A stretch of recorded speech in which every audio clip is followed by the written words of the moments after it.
Karong adlaw natawan kita umanunubos, si Kristo ang Ginoo.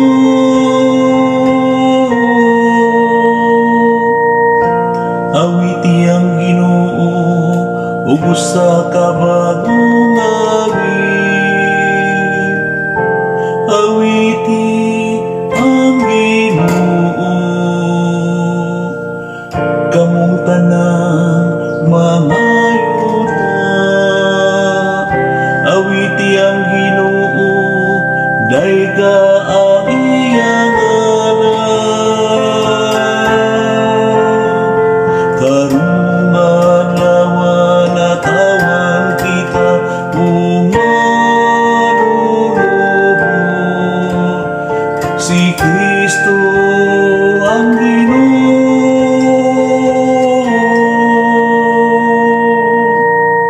Ipaybalo ang iyang kaluwasan sa tanang adlaw.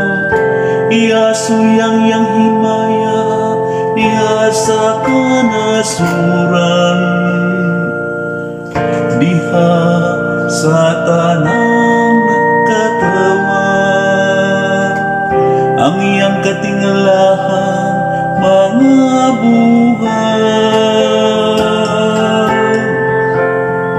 Karong adlaw natawan kita umanunubos, si Kristo ang Ginoo.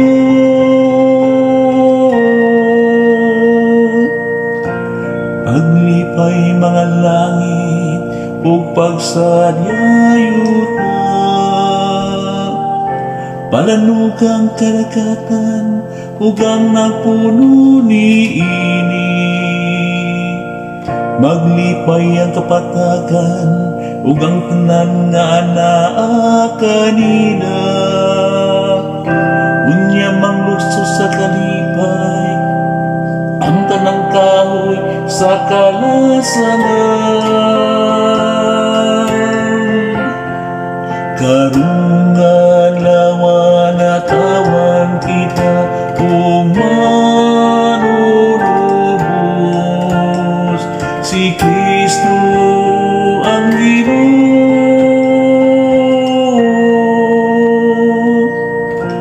Unyang mangluso sila sa kalipay at tubangan sa Ginoo, kay miabot siya.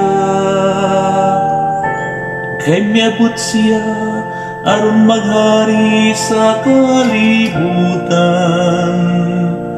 Handuman niyang kalibutan sa iyang katarong, ug ang katawhan sa iyang kamakanunayon.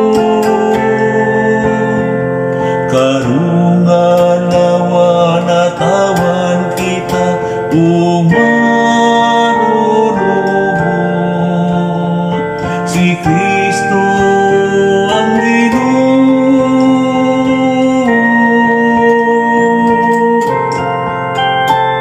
Karong adlaw natawan kita umanunubos,